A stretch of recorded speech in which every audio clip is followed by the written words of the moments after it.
Como hemos anunciado desde las 6, hoy nos acompaña el nuevo secretario general de Comisiones Obreras en Castilla-La Mancha, Javier Ortega. Javier, buenos días. Buenos días. Bienvenido y enhorabuena. Muchas gracias. Por el nombramiento. Bueno, voy a leer un poquito el currículum. Javier Ortega es licenciado en Derecho por la Universidad de Castilla-La Mancha y abogado. Está vinculado a comisiones desde 1998, cuando comenzó las prácticas en el Gabinete de Estudio Jurídico del Sindicato en Albacete.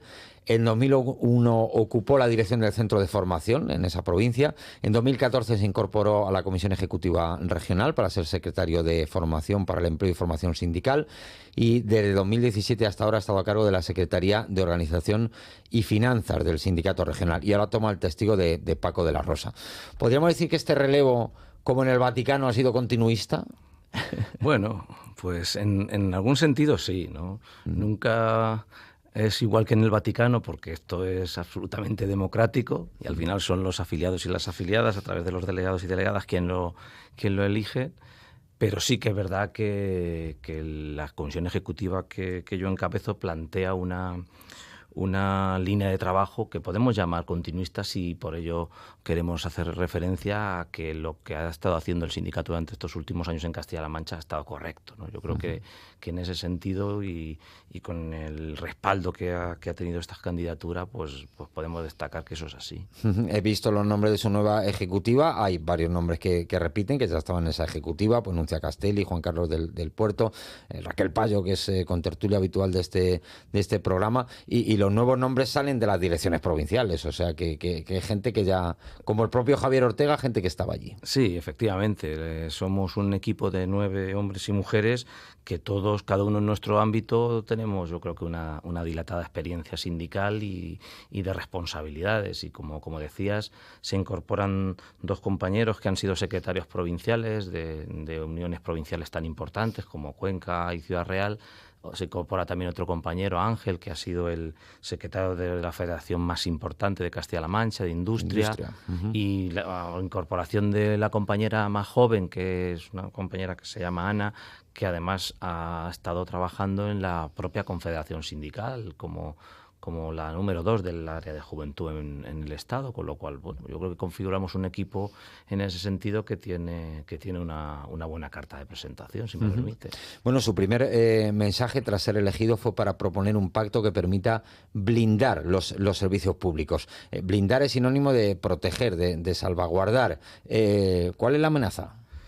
Sí, yo proponíamos este gran pacto por los servicios públicos en Castilla-La Mancha, porque creemos que para el sindicato y para la sociedad en general es clave tener unos servicios públicos de calidad, eficientes y eficaces. Y en un contexto económico como el actual, que tampoco precisamente es el que en teoría debería de poner en peligro la financiación del servicio público, estamos viendo un deterioro que nos preocupa. Cuando hablamos de blindar, es de acordar entre agentes sociales, sindicatos, la patronal, el propio gobierno y también entidades que pueden estar afectadas, cuáles son los elementos claves para que el servicio público se pueda ofertar su calidad, su atención a la ciudadanía, de manera que eso sea suficiente garantía. Y creemos que en el ámbito incluso de la reforma del estatuto puede ser un ámbito en el que pueda quedar claro cómo se financia, cuáles son sus ratios, cuáles son las necesidades básicas que hay que cubrir, y que no sea solamente un paso a que en un momento determinado pueda acudirse a privatizaciones, externalizaciones, como una manera, si me lo permites, de quitarnos de en medio un problema, ¿no? Yo creo que para la calidad de vida de la gente es clave tener un servicio público en condiciones, y esa es una apuesta muy importante para Comisiones Obreras. ¿Cómo calificaría la situación económica actual de Castilla-La Mancha? Le doy como opciones: muy buena, regular o mala. Yo creo que es buena, ¿no? Hemos tenido otra situación económica en otros momentos mucho peores, pero cuando la macroeconomía no llega a la microeconomía, la situación es muy mala. La gente puede estar viendo los grandes índices de la bolsa y de las, como te digo, magnitudes macroeconómicas, pero si luego para pagar tu casa tienes una hipoteca que se lleva el 60% de tu sueldo, la situación económica es muy mala. Por lo cual, la macroeconomía, si no llega a la microeconomía, es decir, a la vida diaria de la gente, es al final lo que nos va a indicar si podemos vivir bien o podemos vivir mal, ¿no? Entonces, por eso me preocupa especialmente no solo la sensación que se pueda tener, sino la verdadera vivencia que tiene cada uno. Y por lo que en muchos sectores estamos viendo, la situación no es tan buena como puede ser en esas grandes cifras. Empleo se genera, pero ¿es empleo de calidad? Se ha generado y se va generando mucho más empleo desde la reforma que hubo legislativa, desde que afortunadamente se cambió el mantra este famoso de que el contrato de trabajo siempre tiene que ser un contrato temporal, precario. Se está generando mucho más empleo. Por lo tanto, al generarse más empleo y más empleo indefinido, eso es mejor. Es cierto que no todo el empleo indefinido que se genera es empleo de calidad. Y ese es uno de los elementos que tenemos que seguir vigilando. Es cierto que los salarios en Castilla-La Mancha siguen siendo mucho más bajos que la media del conjunto del país, y eso es otro problema.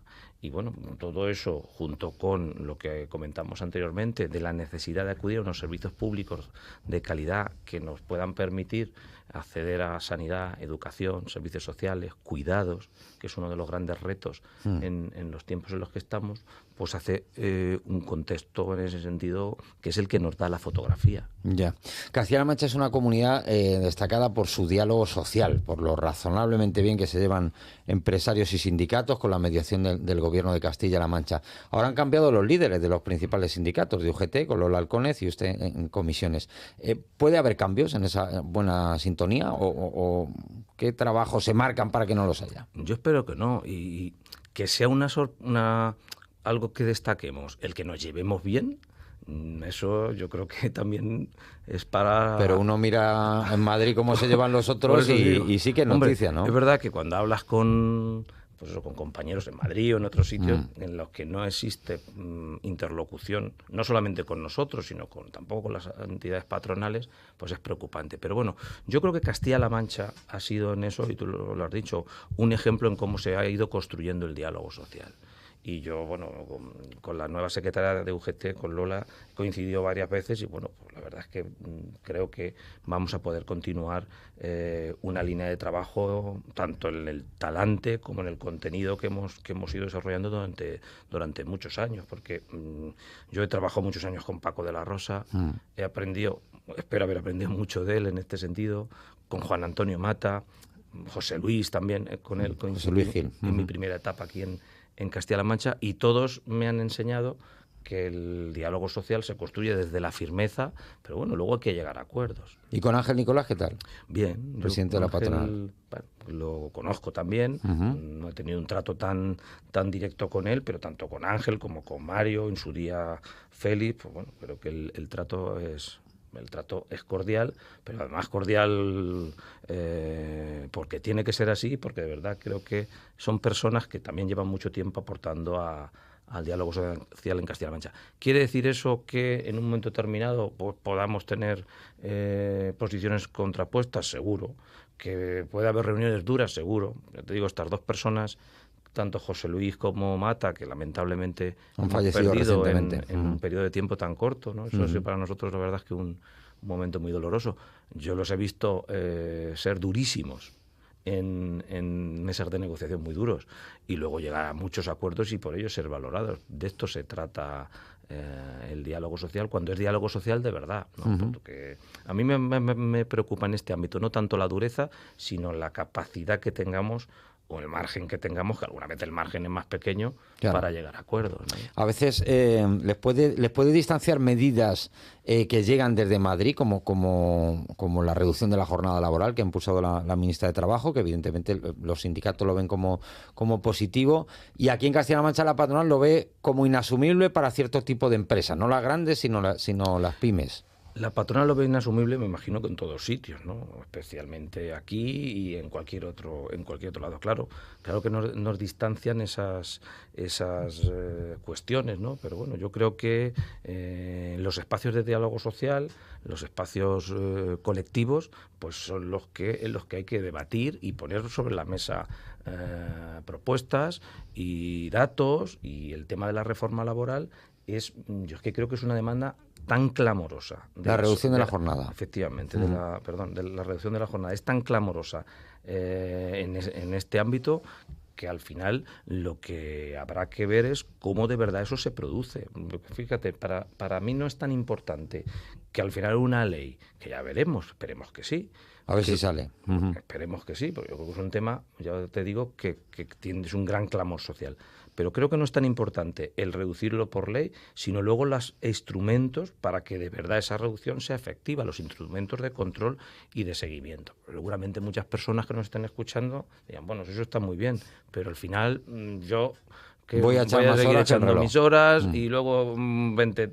Entonces, las herramientas de control horario reales, eficientes, son clave y en esa ley, en esa normativa deben de fijarse. Uh-huh. Y yo creo que es una cuestión... en estos ámbitos se debate mucho también de fondo. Es decir, es una cuestión que no cuestiona, no empeora la productividad. Es decir, cuando discutimos en una mesa hay que discutir con argumentos. Ya. Porque si dice la patrona, no, es que se va a empeorar la productividad porque van a trabajar menos.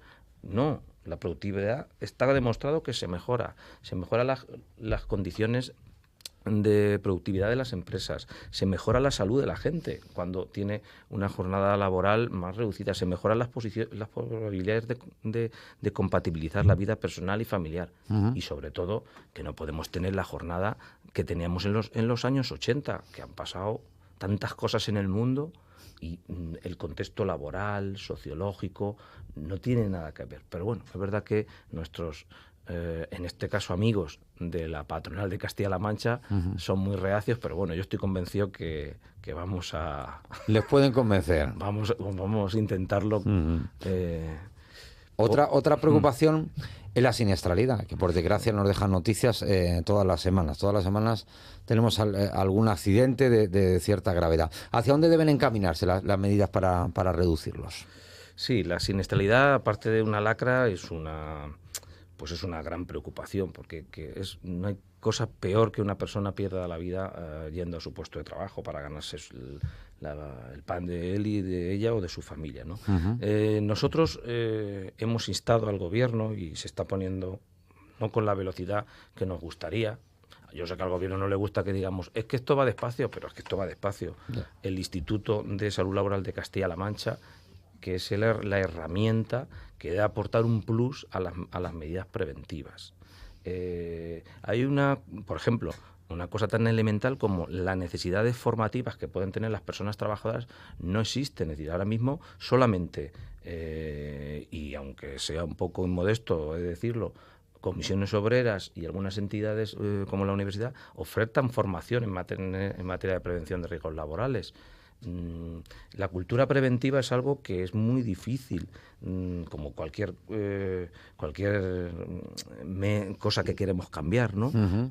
De implementar poco a poco. Y luego hay que tener una política clara con las empresas incumplidoras. Es decir, aquí no se trata, por supuesto, de criminalizar a nadie, pero la ley dice, y es así, que las empresas son las responsables de la prevención de los riesgos laborales. Y si hay incumplimientos, y en algunos casos reiterados, pues yo creo que haber alguna consecuencia legal para que esos incumplimientos se eliminen. Uh-huh. Mi compañera Raquel Payo, que además es... Sí, la tenemos por aquí muchas semanas, con tertulia. Con tertulia vuestra, uh-huh, pone siempre el ejemplo que a mí me gusta repetir, es decir, cómo la sociedad nos hemos interiorizado que hay que hacer a que nadie se le ocurría no hacer la declaración de la renta, claro, ¿no? Pero una evaluación de riesgos laborales, un reconocimiento médico. Es decir, la cultura preventiva, como te decía al principio, es algo que todavía no está muy presente en la sociedad y hay que hacerlo. Y lo que está claro, Fernando, es que aquí pasa algo. Es decir, ¿estamos haciendo un buen trabajo entre todos? Yo creo que sí, pero tenemos que dar un paso más porque los datos siguen siendo malos y siguen siendo malos hay que No, hacer... y que no puede ser que a mayor actividad, mayor siniestralidad. O sea, esa ecuación no se puede, por lo menos no se puede aceptar, en principio. Igual que cuando ha habido más coches, no se puede aceptar que haya más muertos en carretera. Pues habrá que poner límites, habrá que poner medidas para evitarlo. Bueno, la última, una de política, que siempre nos gusta preguntar a los agentes sociales de política. Estamos viendo lo que pasa en Portugal, en Italia, en otros países de nuestro entorno. ¿Le preocupa el avance de las derechas? ¿Cómo puede repercutir esto en las relaciones laborales? Sí, la verdad es que estamos viendo, pues eso, como dices, las elecciones de ayer, el avance de las ideas más reaccionarias en el ámbito europeo. Fíjate que hace unos años, muy poquitos, decíamos que Portugal era una isla porque no había ultraderecha, y ahora mismo casi un 23%, ¿no? Yo creo que me preocupa más qué hace o qué tiene que hacer la izquierda política para frenar esta ola. Sí, porque en Portugal, por ejemplo, el socialismo ha caído una barbaridad. Yo creo que la gente lo que necesita son certezas de que desde la defensa de los valores de la izquierda, de la justicia, de la igualdad, mejora su vida. Y es muy fácil que estos planteamientos, algunos absolutamente retrógrados y demagógicos, de las posiciones de ultraderecha, y lo peor es que cuando la derecha le compra a la ultraderecha el discurso, también se convierte en eso, hace que la izquierda pues tenga ciertos complejos a la hora de abordar determinadas políticas. Por eso es tan importante, yo creo, el papel, si me permites, que tenemos los sindicatos de clase, para que el avance de estas ideas ultras pues quede cortado en el ámbito de los centros de trabajo, en el ámbito de los problemas reales de la gente. La gente lo que quiere, te lo decía al principio, es tener unas mejores condiciones de vida, poder pagar su vivienda, no enfermar en el puesto de trabajo y tener algo de tiempo y de dinero para disfrutar de la vida, ¿no? Yo creo que esos valores son los valores de la izquierda, y la izquierda tiene que rearmar ese discurso para hacerse creíble. Pues Javier Ortega, secretario general de Comisiones Obreras en Castilla-La Mancha, bienvenido al cargo. Seguro que tenemos muchas oportunidades de hablar y de escucharle. Mucha suerte en este nuevo desempeño. Muchas gracias. Y gracias por venir aquí a Radio Castilla-La Mancha.